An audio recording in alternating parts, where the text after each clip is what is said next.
শুনছেন শুনছেন গল্প স্বল্প, শুধুমাত্র 100.1 FM গোল্ডে। লেখক গল্প তৈরির জন্য কিছু ধর্মীয় বিশ্বাস ও দেবদেবীর বিষয়ে উল্লেখ করেছেন। এগুলি সম্পূর্ণই লেখকের কল্পনা মাত্র এবং সকল শ্রোতাকে সমস্ত প্রকার লৌকিক ও আধ্যাত্মিক বিশ্বাসকে সম্মান জানাতে উৎসাহিত করছে। 1894 সালের 12ই সেপ্টেম্বর পশ্চিমবঙ্গের উত্তর 24 পরগনা জেলার মুরারিপুর গ্রামে বিভূতিভূষণ বন্দ্যোপাধ্যায় তাঁর মামার বাড়িতে জন্মগ্রহণ করেন। 1921 সালে প্রবাসী পত্রিকার মাঘ সংখ্যায় উপেক্ষিতা নামক গল্প প্রকাশের মধ্য দিয়ে তাঁর সাহিত্যিক জীবনের শুরু হয়। পথের পাঁচালী ও অপরাজিত তাঁর সবচেয়ে বেশি পরিচিত উপন্যাস। উপন্যাসের পাশাপাশি বিভূতিভূষণ প্রায় 20টি গল্পগ্রন্থ, কয়েকটি কিশোর পাঠ্য উপন্যাস ও কয়েকটি ভ্রমণ কাহিনী এবং দিনলিপিও রচনা করেন।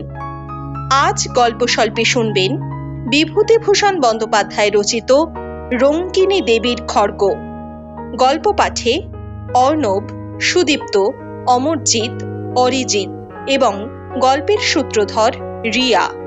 শুরু হচ্ছে রঙ্কিনী দেবীর খড়গ।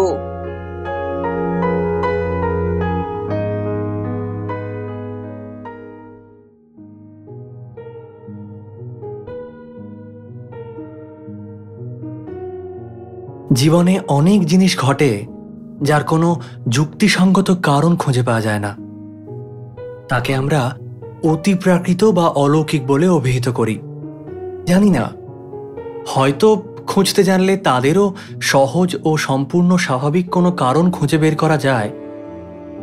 মানুষের বিচার, বুদ্ধি ও অভিজ্ঞতা লব্ধ কারণ ছাড়া অন্য কারণ হয়তো তাদের থাকতে পারে। এই নিয়ে তর্ক করব না, শুধু এটুকুই বলবো যে সেরকম যদি কোনো কারণ থাকেও আমাদের মতো সাধারণ মানুষের দ্বারা তার আবিষ্কার হওয়া সম্ভব নয় বলেই তাদের অতিপ্রাকৃত বলা হয়ে থাকে।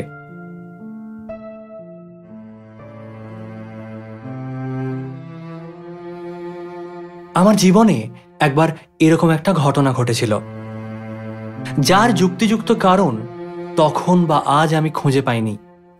শ্রোতাদের কাছে সেটাই বর্ণনা করে আমি খালাস। তারা যদি সেই রহস্যের কোনো স্বাভাবিক সমাধান নির্দেশ করতে পারেন তাহলে যথেষ্ট আনন্দ লাভ করব। ঘটনাটা এবার বলি। কয়েক বছর আগেকার কথা।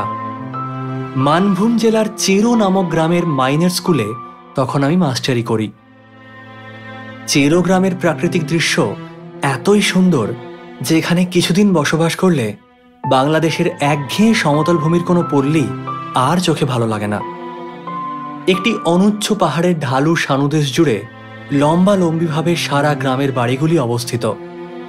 একদম শেষের সারির বাড়িগুলির খিড়কি দরজা খুললেই দেখা যায় পাহাড়ের ওপরকার শাল, মহুয়া, কুরিচ, বিলবৃক্ষের পাতলা জঙ্গল, একটা সুবৃহৎ বটগাছ ও তার তলায় বাঁধানো বেদি, ছোট বড় শিলাখণ্ড ও ভেলা কাঁটার ঝোপ। আমি যখন প্রথম ওই গ্রামে গেলাম তখন একদিন পাহাড়ের মাথায় বেড়াতে উঠে এক জায়গায় শালবনের মধ্যে একটা পাথরের ভাঙা মন্দির দেখতে পেলাম। সঙ্গে ছিল আমার দুটি ওপরের ক্লাসের ছাত্র। তারা মানভূমবাসী বাঙালি। একটা কথা, চেরো গ্রামে বেশিরভাগ অধিবাসী মাদ্রাজি। যদিও তারা বেশ ভালো বাংলা বলতে পারে, অনেকে বাংলা আচার ব্যবহারও অবলম্বন করেছে। কিন্তু কি করে মানভূম জেলার মাঝখানে এতগুলো মাদ্রাজি অধিবাসী এসে বসবাস শুরু করলো তার ইতিহাস আমি বলতে পারবো না। যাই হোক, মন্দিরটা কালো পাথরের এবং অদ্ভুত গঠনের। অনেকটা যেন চুঁচুড়া রাজবাড়ির দশমহাবিদ্যা মন্দিরের মতো ধরনটা। এই অঞ্চলে এরকম গঠনের মন্দির আমার আগে চোখে পড়েনি। তাছাড়া মন্দিরটি সম্পূর্ণ পরিত্যক্ত ও বিগ্রহশূন্য। দক্ষিণের দেওয়ালে পাথরের চাই অল্প একটু ধসে পড়েছে। দরজা নেই, শুধু আছে পাথরের চৌকাঠ। মন্দিরের মধ্যে ও চারপাশে বনতুলসীর ঘন জঙ্গল। সান্ধ্য আকাশের পটভূমিতে সেই পাথরের বিগ্রহহীন ভাঙা মন্দির আমার মনে কেমন যেন একটা অদ্ভুত অনুভূতির সঞ্চার করল। আশ্চর্যের বিষয়, অনুভূতিটা ভয়ের। ভাঙা মন্দির দেখে মনে ভয় কেন হলো একথা বাড়ি ফিরে অবাক হয়ে ভেবেছি। তবুও তখন এগিয়ে যাচ্ছিলাম মন্দিরটা ভালো করে দেখতে। একজন ছাত্র বাধা দিয়ে বলল, যাবেন না স্যার ওদিকে। কেন? জায়গাটা ভালো নয়, সাপের ভয় আছে সন্ধেবেলা। তাছাড়া তো লোকে বলে অনেক রকম নাকি ভয় ভীত আছে, মানে ওই অমঙ্গলের ভয়। কেউ ওদিকে খুব একটা যায় না স্যার। আচ্ছা, ওটা কি মন্দির? ওটা স্যার রঙ্কিনী দেবীর মন্দির, কিন্তু আমাদের গাঁয়ের বুড়ো লোকেরাও কোনোদিন ওখানে পুজো হতেই দেখেনি। মূর্তিও নেই স্যার বহুকাল, ওই রকম ওই জঙ্গল হয়ে পড়ে আছে। আমাদের মানে ওই বাপ ঠাকুরদার আমলেরও আগে থেকে। চলুন চলুন স্যার, নামি আমরা। ছেলে দুটো যেন একটু বেশি তাড়াতাড়ি করতে লাগলো নামবার জন্য। রঙ্কিনী দেবী বা তার মন্দির সম্বন্ধে দু একজন বৃদ্ধ লোককে এরপরও প্রশ্ন করেছিলাম, কিন্তু আশ্চর্যের বিষয় লক্ষ্য করলাম তারা কথাটা এড়িয়ে যেতে চায়। আমারও মনে হয়েছে রঙ্কিনী দেবী সংক্রান্ত কথাবার্তা বলতে তারা ভয় পায়। আমি সেই বিষয়ে কাউকে কিছু জিজ্ঞাসা করা ছেড়ে দিলাম।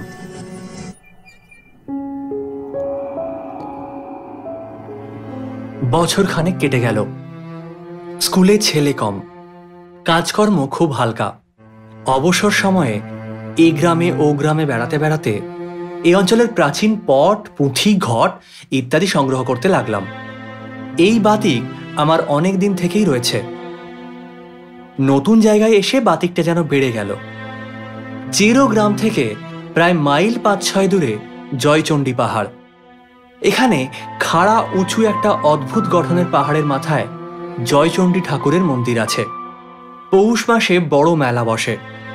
বিএনআর লাইনের একটা ছোট স্টেশনও রয়েছে এখানে।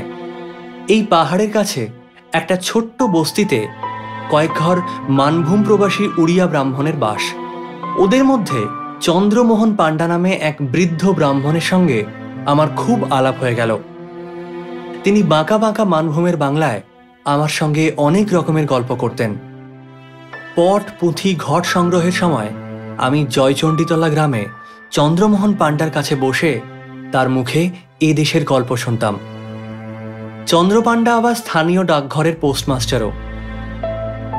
এ দেশে প্রচলিত কত রকম আজগুবি ধরনের সাপের, ভূতের, ডাকাতের ও বাঘের গল্প যে রয়েছে তা বৃদ্ধ চন্দ্রপাণ্ডার মুখে শুনেছি, এবং সেই সব গল্প শোনবার লোভে কত আষাঢ়ের ঘন বর্ষার দিনে বৃদ্ধ পোস্টমাস্টারের বাড়িতে গিয়ে হানা দিয়েছি তার হিসাব দিতে পারবো না।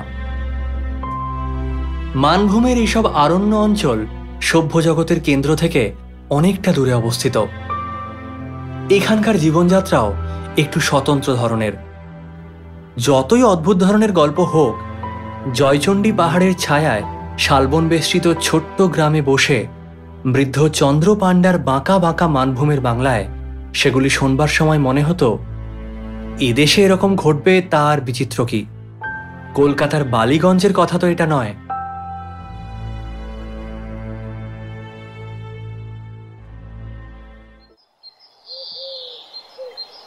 কথায় কথায় চন্দ্রপাণ্ডা একদিন বললেন, চেরো পাহাড়ে রঙ্কিনী দেবীর মন্দির দেখেছেন? আমি একটু আশ্চর্য হয়ে বৃদ্ধের মুখের দিকে তাকালাম। রঙ্কিনী দেবী সম্বন্ধে এ পর্যন্ত আমি কোনো কথা কারো মুখে শুনিনি। সেদিন সন্ধেবেলা আমার ছাত্রীর কাছে অল্প একটু শুনেছিলাম। বললাম, মন্দির দেখেছি, কিন্তু রঙ্কিনী দেবীর কথা জানবার জন্য যাকেই জিজ্ঞেস করেছি সেই চুপ করে গেছে কিংবা অন্য কথা পেড়েছে। এর কারণটা একটু বলবেন? চন্দ্রপাণ্ডা বললেন, রঙ্কিনী দেবীর নামে সবাই ভয় পায়। কেন বলুন তো? মানভূম জেলায় আগে সব বুনো জাতি বাস করত, তাদেরই দেবতা উনি। তারপর হিন্দুরা এসে যখন সেখানে বাস করলে উনি হিন্দুদেরও ঠাকুর হয়ে গেলেন। তখন তাদের মধ্যেই কেউ মন্দির করে দিয়েছে। কিন্তু রঙ্কিনী দেবী হিন্দু দেবদেবীর মতো নন, বুনো জাতির ঠাকুর। আগে ওই মন্দিরে নরবলি হতো। 60 বছর আগেও রঙ্কিনী দেবীর মন্দিরে নরবলি হয়েছে। অনেকেই বিশ্বাস করে যে রঙ্কিনী দেবী অসন্তুষ্ট হলে আর রক্ষে নেই, অপমৃত্যু আর অমঙ্গল আসবে। তাহলে এরকম এরকম বহুবার হয়েছেও নাকি। একটা প্রবাদ আছে অঞ্চলে, দেশে মড়ক হবার আগে রঙ্কিনী দেবীর হাতের খাড়া নাকি রক্ত মাখা হয়ে যেত। আমি যখন প্রথম এদেশে আসি, তা সে আজ প্রায় 40 বছর আগের কথা। তখন প্রাচীন লোকেদের মুখে কথা আমি শুনেছিলাম।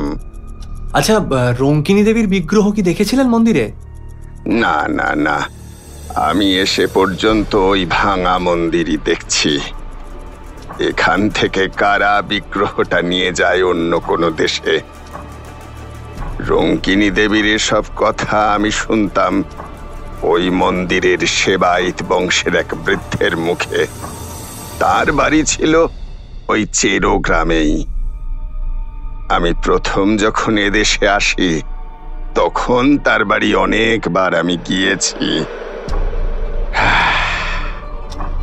দেবীর খাড়া রক্ত মাখা হওয়ার কথাও তার মুখেই আমি শুনি। এখন তাদের বংশে আর কেউ নেই। তারপর চেরো গ্রামেও আমি বহুদিন যাইনি। বয়স তো হয়েছে, বড় বেশি কোথাও বেরোই না। আচ্ছা, বিগ্রহের মূর্তিটা কিসের? শুনেছিলাম কালী মূর্তি। আগে নাকি হাতে সত্যিকারের নরমুণ্ড থাকতো। মানে সেই বুনোদের আমলের কথা বলছি। কত নরবলি যে হয়েছে এখানে, তার লেখাজোখা নেই। এখনো মন্দিরের পিছনে জঙ্গলের মধ্যে একটা ঢিবি আছে। সেটা খুঁড়লে এখনো নরমুণ্ড পাওয়া যায়।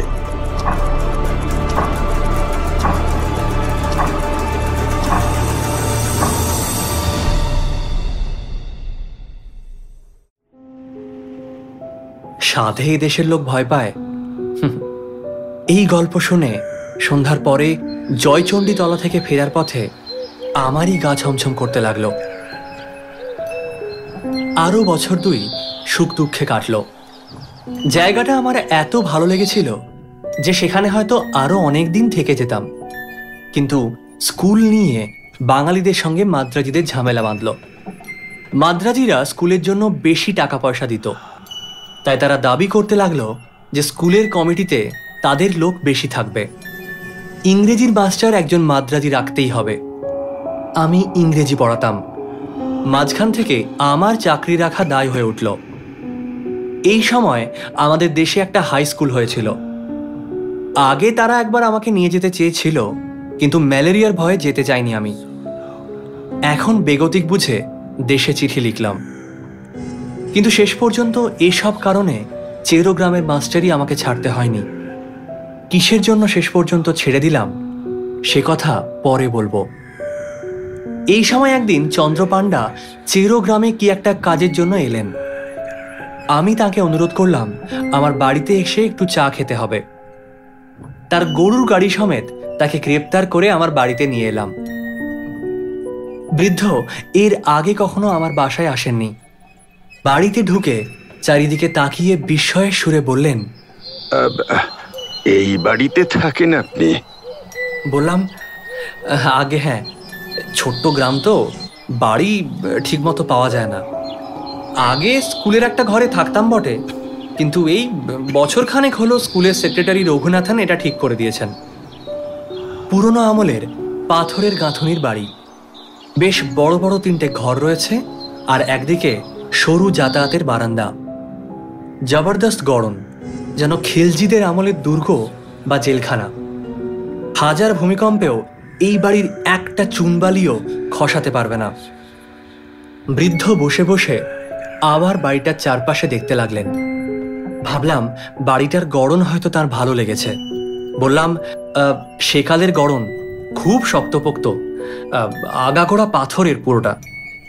চন্দ্রপাণ্ডা বললেন, না না না, সেজন্যে নয়। আমি এই বাড়িতে প্রায় বছর 30 আগে যথেষ্ট যাতায়াত করতাম। এই বাড়ি হলো রঙ্কিনী দেবীর সেবায়েত বংশের। ওদের বংশে এখন আর কেউ নেই। আপনি যে এ বাড়িতে আছেন সেটা আমি জানতাম না। তা বেশ অনেক দিন পরে এই বাড়িতে ঢুকলাম কিনা, তাই সত্যিই বড় অদ্ভুত লাগছে। তখন বয়স ছিল অল্প, আর এখন তো বয়স অনেক হলো। তারপর অন্যান্য কথা এসে পড়ল। চা পান করে বৃদ্ধ গাড়িতে গিয়ে উঠলেন।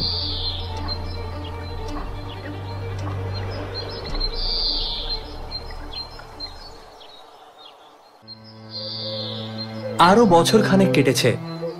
দেশে স্কুলে চাকরির আশ্বাস পেলেও আমি এখনো যাইনি, কারণ এখানকার বাঙালি মাদ্রাজি সমস্যা একরকম মিটে এসেছে।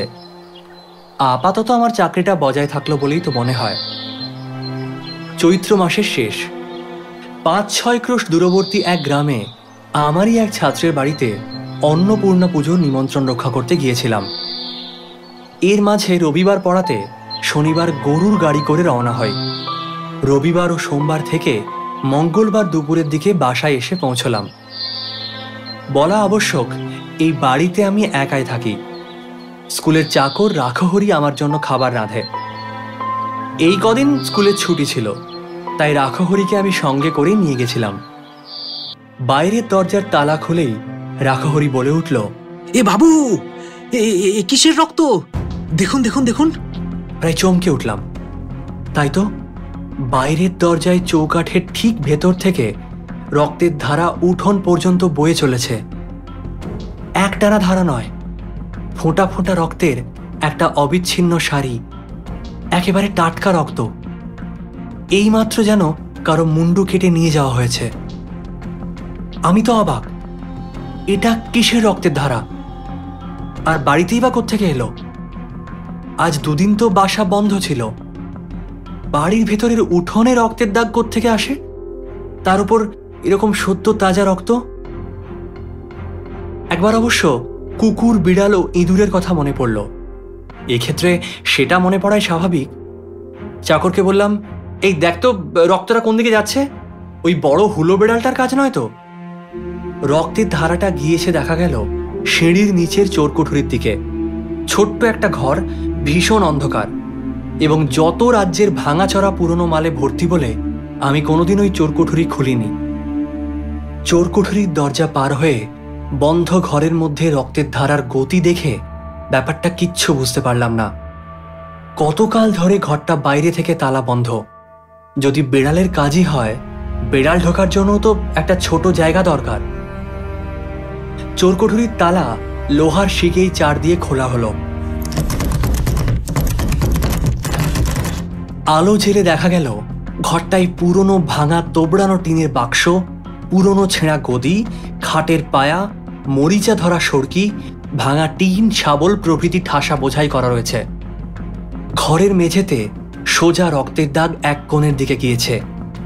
রাখহরি খুঁজতে খুঁজতে হঠাৎ চিৎকার করে বলে উঠল, এ কি বাবু, এতে এমন ধারা রক্ত লাগলো কি করে? তারপর সে কি একটা জিনিস হাতে তুলে ধরে বলল, দেখুন দেখুন দেখুন বাবু, কাণ্ডটা দেখুন। জিনিসটাকে হাতে নিয়ে সে বাইরে আসতেই তার হাতের দিকে তাকিয়ে আমি চমকে উঠলাম। একটা মরিচা ধরা হাতলবিহীন ভাঙা খাঁড়া বা রামদা। আগের দিকটা চওড়া বা বাঁকানো, বড় চওড়া ফলাটা তাজা রক্তে টকটকে রাঙা। একটু আধটু রক্ত নয়, ফলাতে আগাগোড়া রক্ত মাখানো। মনে হলো যেন সেই খাঁড়াটা থেকে এখনই টপ টপ করে রক্ত ঝরে পড়বে। সেই মুহূর্তে একই সঙ্গে আমার অনেকগুলো কথা মনে হলো। 2 বছর আগে চন্দ্রপাণ্ডার মুখে শোনা সেই গল্প। রঙ্কিনী দেবীর সেবায়েত বংশের বাড়ি এটা। পুরনো জিনিসের গুদাম এই চোরকুঠুরিতে রঙ্কিনী দেবীর খাঁড়াখানা হয়তো তারাই রেখেছিল। মনে পড়ল মড়কের আগে বিগ্রহের খাঁড়া রক্তমাখা হওয়ার প্রবাদ। আমার মাথা ঘুরে উঠল। মড়ক কোথায় ভাবতে পারতাম যদি সময় পেতাম সন্দেহ করার, কিন্তু তা পাইনি। পরের দিন সন্ধ্যার সময় চেরো গ্রামের প্রথম কলেরা রোগীর খবর পাওয়া গেল। 3 দিনের মধ্যে রোগ ছড়িয়ে মড়ক দেখা দিল। প্রথমে চেরো, তারপর পাশের গ্রাম কাজরা, ক্রমে জয়চণ্ডীতলা পর্যন্ত মড়ক বিস্তৃত হল। লোক মরে গ্রামের পর গ্রাম শেষ হয়ে যেতে লাগলো। চেরো গ্রামের মাদ্রাজি বংশ প্রায় কাবার হওয়ার জোগাড় হলো। মড়কের জন্য স্কুল বন্ধ হয়ে গেল। আমি দেশে পালিয়ে এলাম। তারপর আর কখনো চেরোতে যাইনি। গ্রীষ্মের ছুটির আগেই দেশে স্কুলের চাকরিটা আমি পেয়েছিলাম। সেই থেকে রঙ্কিনী দেবীকে মনে মনে ভক্তি করি। তিনি অমঙ্গলের পূর্বাভাস দিয়ে সকলকে সতর্ক করে দেন মাত্র, আর মূর্খ জনসাধারণ তাঁকেই অমঙ্গলের কারণ ভেবে ভুল বোঝে।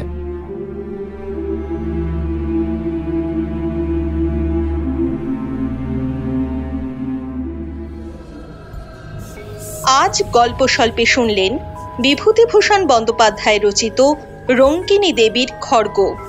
গল্প পাঠে অর্ণব, সুদীপ্ত, অমরজিৎ ও অরিজিৎ।